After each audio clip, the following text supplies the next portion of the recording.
तो हेलो प्यारे साथियों, कैसे हो आप सभी का स्वागत है मेरे YouTube चैनल पर एक और नई वीडियो के साथ। तो दोस्तों, ये वीडियो आपके लिए सिलेक्टेड वीडियो होने वाली है, जिसमें दोस्तों मैं आपको आज एसएससी जीडी से संबंधित एक प्रैक्टिस सेट कराने वाला हूं, जिसमें दोस्तों आपको टॉप 50 MSQ वन लाइनर प्रश्न मिलेंगे। ये दोस्तों सारे के सारे प्रश्न परीक्षा में आए हुए प्रश्न हैं। तो दोस्तों, कृपा करके आप इस वीडियो को पूरा एंड तक जरूर देखें, और दोस्तों जिससे आप अपना एसएससी जीडी के लिए तैयारी क्या लेवल दे सकते हो, आपकी किस प्रकार की तैयारी चल रही है। तो चलिए दोस्तों, बिना किसी देरी के वीडियो को शुरू करते हैं। आपका पहला प्रश्न है, बौद्ध के उपदेशों का संकलन किस ग्रंथ में है। यानी दोस्तों आपको बताना है, जो बौद्ध गौतम बुद्ध का उपदेशों का संकलन किस ग्रंथ में आपको देखने को मिलता है। तो आपका इसका राइट आंसर होगा विनय पिटक में। जो दोस्तों आपका विनय पिटक ग्रंथ है, उसमें बौद्ध धर्म के उपदेशों का संकलन आपको मिलता है। और दोस्तों, गौतम बुद्ध का जन्म कब हुआ था। तो दोस्तों, गौतम बुद्ध का जन्म आपको पता होगा 563 BC में लुम्बिनी नेपाल में हुआ था। तो चलिए चलते हैं अगले प्रश्न की ओर। आपका अगला प्रश्न है, इब्राहिम खान गर्दी किसका एक महत्वपूर्ण सैनिक अधिकारी था। यानी दोस्तों, जो इब्राहिम खान गर्दी था, वो किसका एक महत्वपूर्ण सैनिक अधिकारी था। तो आपका इसका राइट आंसर होगा पेशवा बालाजी राव का। तो चलिए चलते हैं अगले प्रश्न की ओर।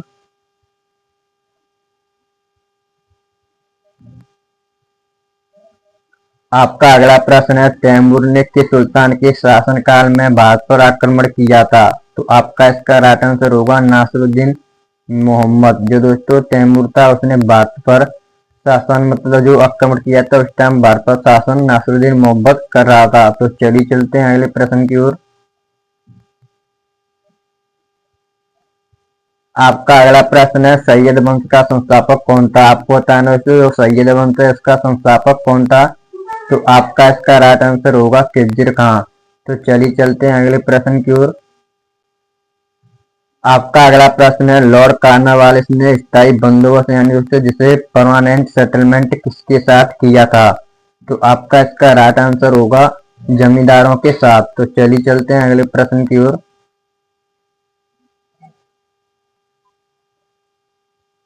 आपका अगला प्रश्न है, क्रांतिकारियों की गुप्त संस्था अभिनव भारत को किसने संगठित किया। यानी दोस्तों, जो एक क्रांतिकारियों की गुप्त संस्था थी अभिनव भारत। तो दोस्तों आपको सबसे पहले तो ये बताना है कि अभिनव भारत की स्थापना कब हुई थी और किसने की थी। तो दोस्तों आपका इसका राइट आंसर है विनायक दामोदर सावरकर, जिन दोस्तों BR सावरकर भी बोलते हैं। आपको पता होगा दोस्तों, इन्हें काले पानी की सजा हुई थी। तो चलिए चलते हैं अगले प्रश्न की ओर। आपका अगला प्रश्न है, कांग्रेस के लिए प्रसिद्ध लखनऊ जो अधिवेशन हुआ था 1916 के अध्यक्ष कौन थे। तो आपका इसका राइट आंसर होगा दोस्तों AC मजूमदार। तो चलिए चलते हैं अगले प्रश्न की ओर।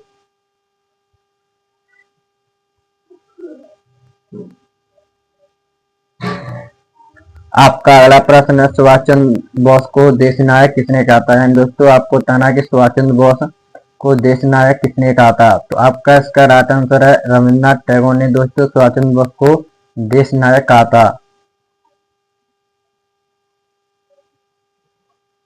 आपका अगला प्रश्न है, बहिष्कृत हितकारी भाषा सभा के संस्थापक कौन थे। यानी दोस्तों बहिष्कृत हितकारिणी सभा के संस्थापक आपसे पूछे जा रहा है कौन थे। तो आपका इसका राइट आंसर है डॉक्टर भीमराव अम्बेडकर, जिन्हें दोस्तों भारतीय संविधान का पिता कहा जाता है। तो चलिए चलते हैं अगले प्रश्न की ओर।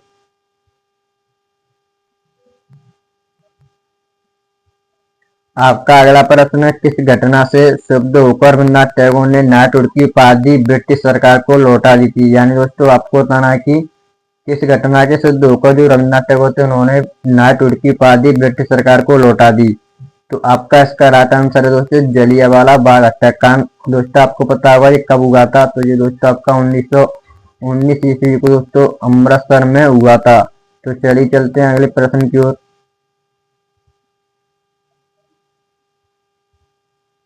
आपका अगला प्रश्न है, भारतीय संविधान के किस भाग में राज्य के नीति निर्देश सिद्धांत दिए गए हैं।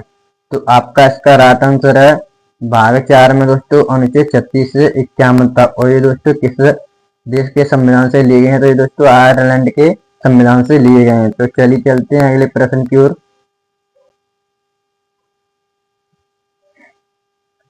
आपका अगला प्रश्न है, भारतीय नागरिकों को कितने मौलिक अधिकार प्राप्त हैं। दोस्तों आपको बताना है भारतीय नागरिक हैं उनको कितने मौलिक अधिकार प्राप्त हैं। तो आपका इसका राइट आंसर है दोस्तों 6। जो दोस्तों भारतीय नागरिक हैं उनको 6 मौलिक अधिकार प्राप्त हैं।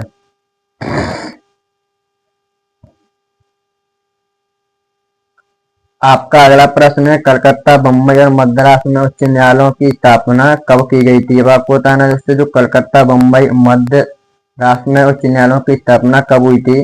तो आपका इसका राइट आंसर होगा दोस्तों 1861 ईस्वी में।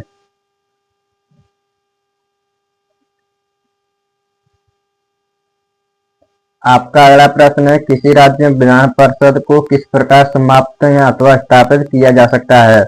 तो आपका इसका राइट आंसर है तो उस राज्य की विधानसभा द्वारा आशय का प्रस्ताव पारित करने द्वारा, संसद द्वारा। यानी दोस्तों अगर किसी आपको राज्य की विधान परिषद को समाप्त करना है तो दोस्तों सबसे पहले इस राज्य की विधानसभा द्वारा एक आशय यानी दोस्तों पत्र आपको प्रस्ताव रखना पड़ेगा। जब दोस्तों संसद को मतलब समर्पित या दोस्तों पूरी तरह से मंजूरी देगी तभी किसी राज्य की विधान परिषद को आप रद्द या समाप्त कर सकते हो।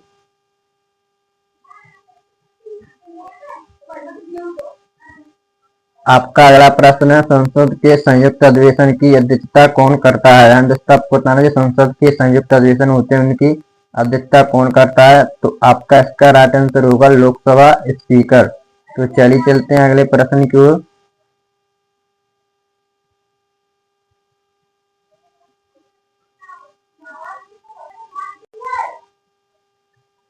आपका अगला प्रश्न है, सह्याद्री रेंज को किस अन्य नाम से भी जाना जाता है। यानी दोस्तों आपको बताना है सह्याद्री रेंज से किस अन्य नाम से जाना जाता है। तो आपका इसका राइट आंसर होगा पश्चिमी घाट के नाम से। तो चलिए चलते हैं अगले प्रश्न की ओर।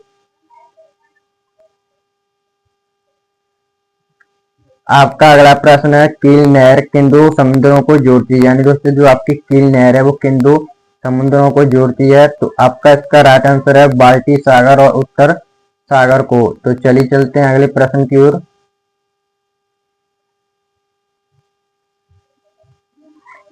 आपका अगला प्रश्न है, अमरावती, भवानी, हेमावती तथा कावेरी नदी किस नदी की सहायक नदी हैं। तो आपका इसका राइट आंसर होगा कावेरी नदी। यानी दोस्तों जो कावेरी नदी है उसकी सहायक नदी अमरावती, भवानी, हेमावती तथा कावेरी नदी है।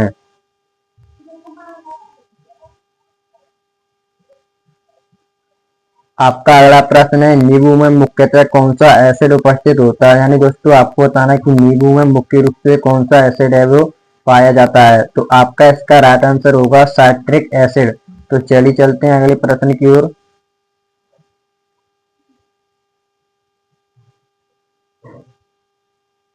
आपका अगला प्रश्न है, वास्तविक सूर्योदय से कुछ समय पहले ही सूर्य दिखाई देने लगता है, यह किस कारण होता है। तो आपका इसका राइट आंसर होगा वायुमंडलीय अपवर्तन के कारण। यानी दोस्तों आपने देखा होगा जब सूर्य निकलने वाला होता है तो उससे पहले ही सूर्य दिखाई देने लगता है। तो ये दोस्तों वायुमंडलीय अपवर्तन के कारण होता है।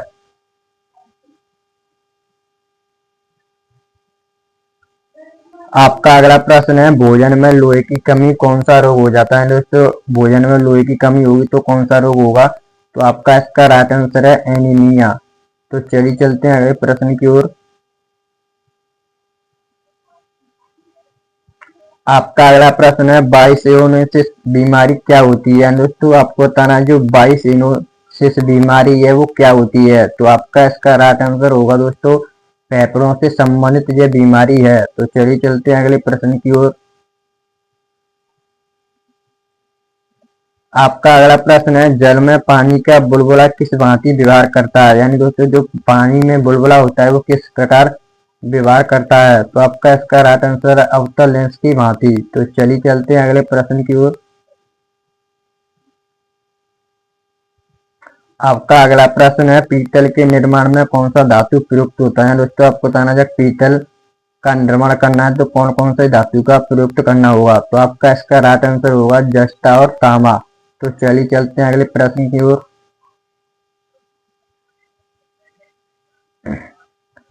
आपका अगला प्रश्न है, भारत में कच्छ वनस्पति स्थान कहाँ पर स्थित है।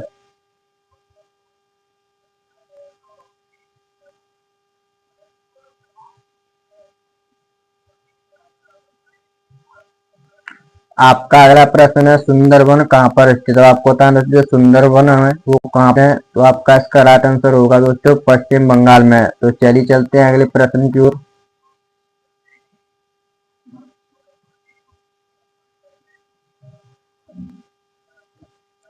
आपका अगला प्रश्न है ज्ञानपीठ पुरस्कार से सम्मानित होने वाली प्रथम महिला कौन थी। अब आपको बताना दोस्तों ज्ञानपीठ पुरस्कार से सम्मानित होने वाली प्रथम महिला, तो आपका इसका राइट आंसर है दोस्तों आशा पूर्णा देवी, जिन्हें दोस्तों 1976 ईस्वी में ज्ञानपीठ पुरस्कार मिला था। तो चलिए चलते हैं अगले प्रश्न की ओर।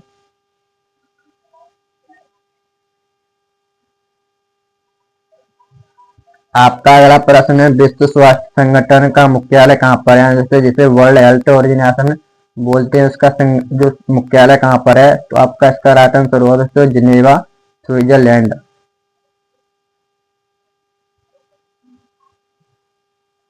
आपका अगला प्रश्न है किस नदी को दक्षिण गंगा कहा जाता है। दोस्तों आपको बताना है किस नदी को दक्षिण गंगा भी कहा जाता है, तो आपका इसका राइट आंसर होगा दोस्तों गोदावरी नदी को दक्षिण गंगा भी कहा जाता है।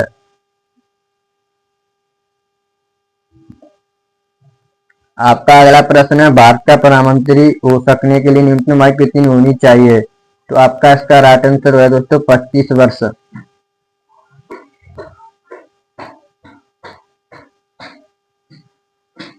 आपका अगला प्रश्न है प्रथम भारतीय कमांडर इन चीफ कौन थे। आपको बताना है दोस्तों कि भारतीय कमांडर इन चीफ कौन थे, तो आपका इसका राइट आंसर होगा जनरल KM करियप्पा थे दोस्तों भारतीय कमांडर इन चीफ थे। तो चलिए चलते हैं अगले प्रश्न की ओर। आपका अगला प्रश्न है भारत का सबसे पुराना ट्रेड यूनियन संगठन कौन सा है, तो आपका इसका राइट आंसर होगा दोस्तों all India trade union Congress. तो चलिए चलते हैं अगले प्रश्न की ओर। आपका अगला प्रश्न है भारत के प्रथम उपग्रह आर्यभट्ट का विमोचन कहाँ से लिया गया था, तो आपका इसका राइट आंसर है दोस्तों रूस के कोस्टमोड्रोस से 19 अप्रैल 1975 ईस्वी को भारत के प्रथम उपग्रह आर्यभट्ट का विमोचन लिया गया था। तो चलिए चलते हैं अगले प्रश्न की ओर। आपका अगला प्रश्न है central institute for cotton research कहाँ स्थित है, तो आपका इसका राइट आंसर होगा नागपुर, जो दोस्तों आपका महाराष्ट्र में पड़ता है। आपका अगला प्रश्न है ब्रेस्ट स्ट्रोक शब्द किस खेल से संबंधित है, तो आपका इसका राइट आंसर है तैराकी, या दोस्तों इसे स्विमिंग बोलते हैं। ये दोस्तों आपका ब्रेस्ट स्ट्रोक शब्द है। आपका अगला प्रश्न है बुल्स आई शब्द का प्रयोग किस खेल में किया जाता है। दोस्तों आपको बताना जो बुल्स आई शब्द को किस खेल में प्रयुक्त किया जाता है, तो आपका इसका राइट आंसर होगा राइफल शूटिंग में।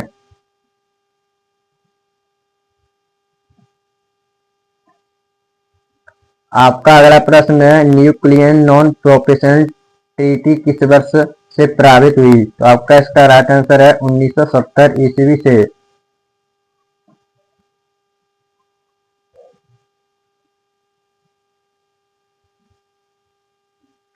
आपका अगला प्रश्न है स्वतंत्र भारत के रूप में इजराइल का जन्म किस वर्ष हुआ था। दोस्तों आपको बताना कि जो इजराइल देश था वो किस वर्ष को स्वतंत्र हुआ, तो आपका इसका राइट आंसर होगा दोस्तों 1948 ईस्वी को।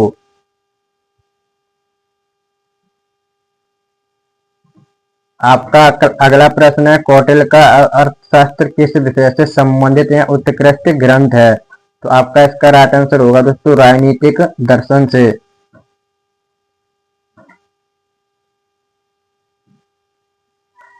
तो आपका दोस्तों आखिरी प्रश्न है स्वतंत्र भारत के प्रथम विदेशी मंत्री कौन थे।